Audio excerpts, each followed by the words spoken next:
Bakka gammachuun si gochisa man biraa miti. Hir'ina isaa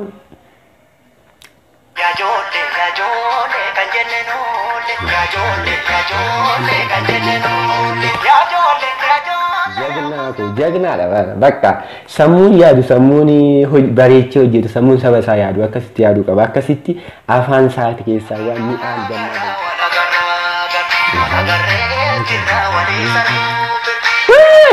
Maalidha fedhii kan keessi guunnan baay'ee sitti tolaan jechuudha. Jaalala keessa ni beekamu. Eega hacee buna marartu eega caalu.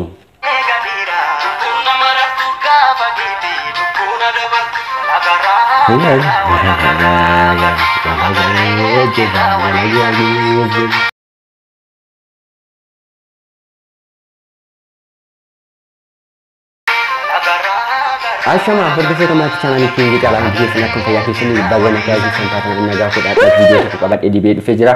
Hundaafuu baga fayyaa keessan taatan nagaa godhan isiniin jedha baga nagaan eegdan har'a viidiyoo ajaa'iba baay'ee kana dura viidiyoo reakshinii godhee hin beeku jechuudha. Garuu kun baay'ee tokko ajaa'iba dhugaa waaqaa muuziqaan kun jechuudha baay'ee tokko na ajaa'ibe kaleessa sa'aatii sanitti ani ilaalaan ture jechuudha sa'aatii gadhiifametti sa'a gadhiifamee daqiiqaa 10 booda ilaale jechuudha daqiiqaa 11 waan akkasii irratti yeroo ilaalu nama 9,000 waatu ilaale jechuudha. Eega sanii ganama kana yoo ilaalu baay'ee tokko na ajaa'ibe baay'ee tokko jechuudha dhugaa muuziqaan hagam artistoonni keenya muuziqaan keenya hagam akka guddachaa dhufa. Aartiin keenya hagam akka guddachaa dhufe sana malees immoo artistoonni keenya hagam akka uummata biratti beekamtii fi jaalatamummaa argachaa jiran kan agarsiisu jechuudha. Baay'ee tokko gammadee dhugaa baay'ee tokko jechuudha. Weellisaa keenya jaalatamaa fi kabajamaa Galaanaa Gaaromsaa jechuudha. Akkasitti viidiyoo akkasii muuziqaa baay'ee bareedu akkasii hojjetee uummata biraan gahee jira. Uummata biraatti immoo jaalatamummaa guddaa argatee jechuudha. Sa'aatii kanatti sa'aatii meeqa? Sa'aatiin amma ani rikoordis ni gochaa jiru kanatti jechuudha. Sa'aatii eega gadhiifame sa'aatii 18 jechuudha. Sa'aatii 18 kana keessatti nama 200 fi 4,000 isaa oltu ilaale jechuudha. Waan baay'ee nama ajaa'iba bifa kanaan jechuudha. Muuziqaan kun guyyoota 2-3 keessatti jechuudha. Waan emmini gala jennee yaadna. Jalqaba garuu amma chaanaalii kanatti dhufnaan subscribe godhaa sana malees laayikii godhaa baay'ee artistoota keenya jajjabeessa sana malees nuunis jajjabeessanis ni jedha. Egaa viidiyoon kun kan gadhiifame jechuudha. Isuma oofishaalee yuutuubii artistii Galaanaa Gaaromsaa irratti gadhiifame. Chaanaalii haaraa kana irratti jechuudha akkasitti ilaalamee wanta muuziqaa isaa afaan Amaariffaatiin hojjetamu olitti baay'ee tokko kan namatti tolu dhugaa rabbii baay'ee tokko itti gammadee artistoonni keenya hagam akka uummata biratti jaalatamummaa qabaachaa dhufan sana malees immoo ogeeyyoonni miidiyaa ogeeyyoonni muuziqaa ediitingii waan akkasii warra hojjetan jechuudha keessaa viijin entertainment yeroo ammaa kanatti baay'ee tokko artistoota keenya uummata Itoophiyaaf qofa osoo hin taane uummata addunyaaf ibsaa jira jechuudha. Baay'ee waan namatti toluu fi baay'ee wanta itti gammadu wanta keenyatti wanta itti gammadudha ta'ee natti mul'ate jechuudha. Mee na hordofaa.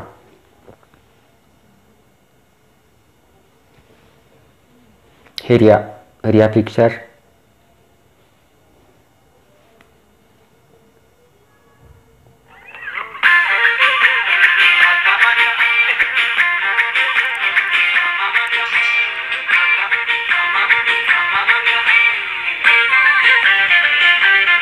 Hai galo. Nu gammachiisee akka dhugaa baay'ee tokko simboonni.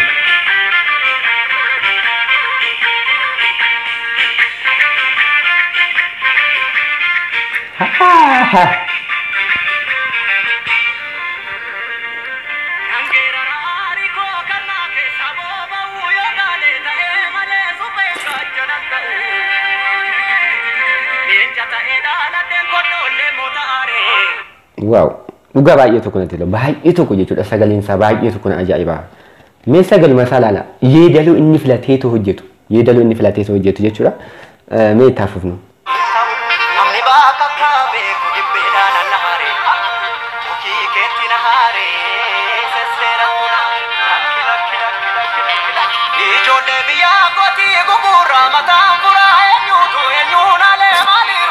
Filannaa jechuudha laala filannaa jechuun walaloo inti katabame kan ilaalame baay'ee tokko waan nama gammachiisudha jecha inni afaan isaatii baasu.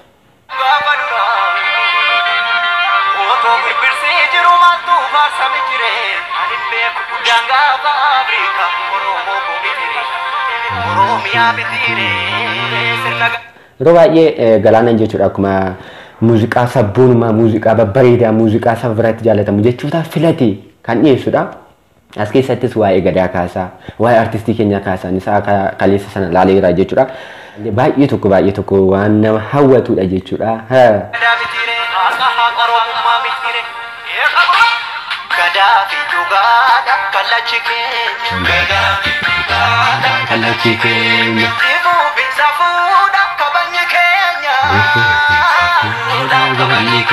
Muuziqaan tokko akkasumatti yoo ilaaltan jechuudha booyi si godha dhugaa. Muuziqaan baay'ee sitti tolu. Rakkina kee ibsu, wanta ati keessa jirtu ibsu jechuudha. Akkasitti bakka maalidha fedhii kan keessi guunnan baay'ee sitti tolaan jechuudha. Jaalala keessa ni boossaaf jechuudha.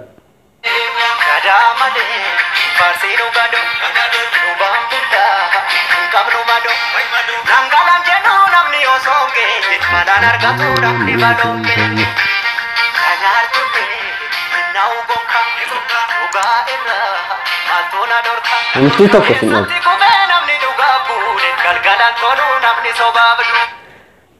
Eessatti kufee namni dhugaaf duule galgalaan tolu namni sobaan duule.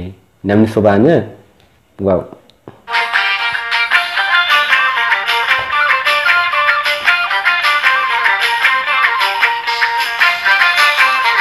Wow.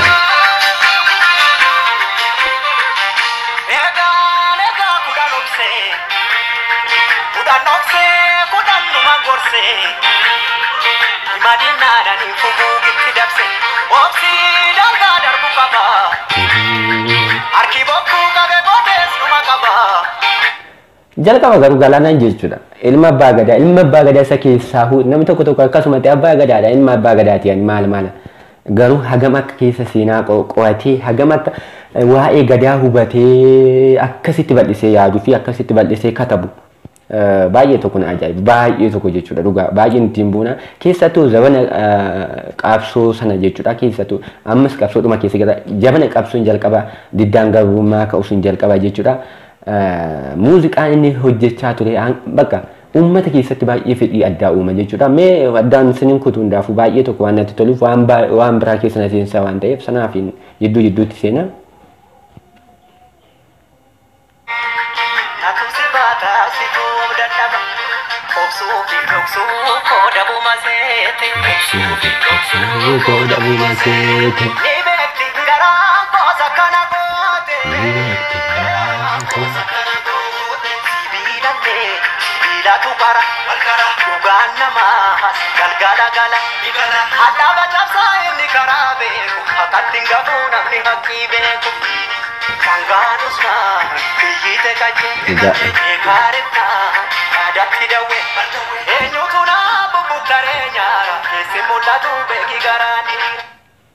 Keessi mul'atu beeki karaan dhiiraa. Viidiyoodhuma isaa ilaalame viidiyoodhuma isaa asuma baadiyyaa keessatti baasee baadiyyaa naannuma baadiyyaa keessa iddoo babbareedaa filee baasee jechuudha.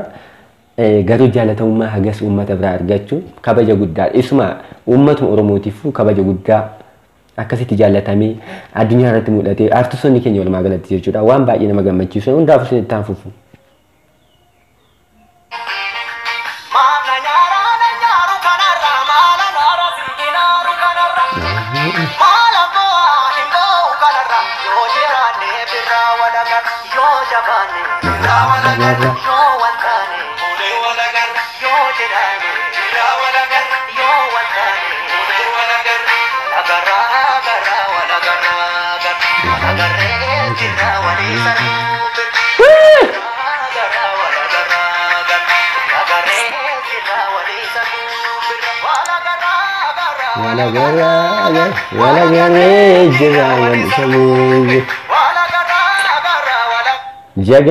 Jagna lah, bakka sammuun yaadu sammuun bareechee hojjetu sammuun saba isaa yaadu akkasitti yaaduu qaba akkasitti afaan isaati keessaa waan mi'aan dammaa bahu qaba.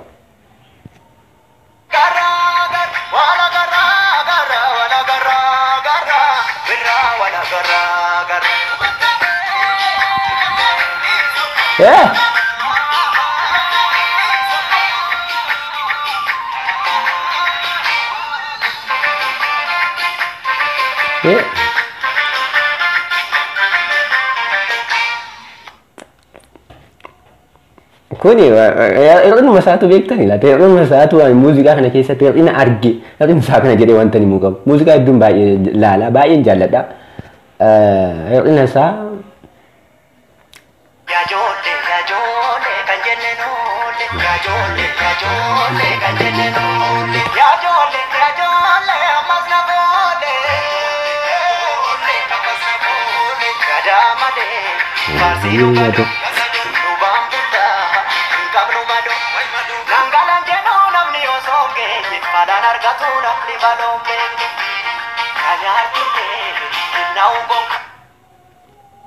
maalidha maal jedhama kun amma mee maal jedhama muuziqaa kana irratti mee maal yaada qabdu sen gammachuudhaa fi bu'aan alatti jechuudha bakka gammachuun si gochisa man biraa miti baay'ee tokko waan keessa namaatti tolu waan keessa kee qabban jechuudha.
Ega hace buna marartu ega chalu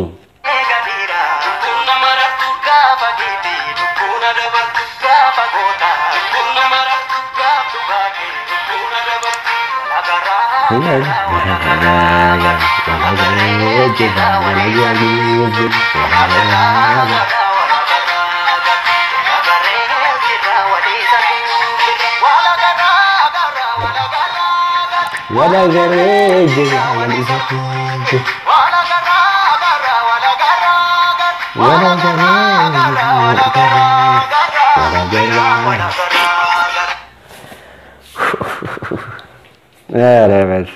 bes kana música juga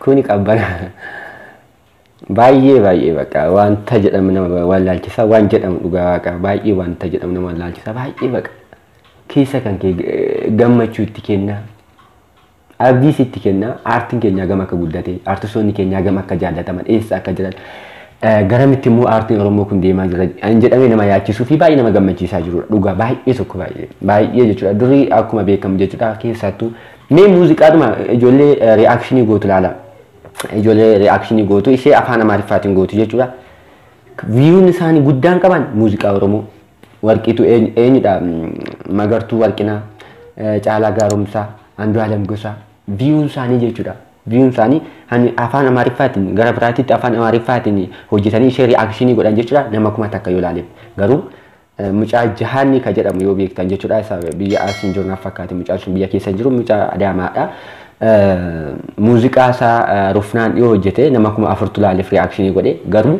ka warqee Magartuu Warqinaa reakshinii godhe nama kuma 60 jaallale baay'ee baqa aartii Oromoo kun hagam akka guddachaa jiru garamitti akka deemaa jiru guutuu abarraatti baqa baay'ee tokko baqa gammachuu mas keessatti uuma baay'ee guddachaa jira kana caalaa immoo guddatee mul'achuudhaa qaban isin jedhu muuziqaan kun osoo hin turin guyyoota muraasa keessatti miiliyoonota gadhee gala jedheen yaada baay'ee tokko itti gammadaan reakshinii godhee hundaaf fayyaa ta'a isin jaalladhaa baay'ee akka jajjabeessan deemtanii laayikii maal akka gootan namoonni hin goone isin jedha viidiyoo itti aanuun immoo hanga deebi'ee dhufeetti fayyaa naa ta'a isin jaalladhaa baay'ee.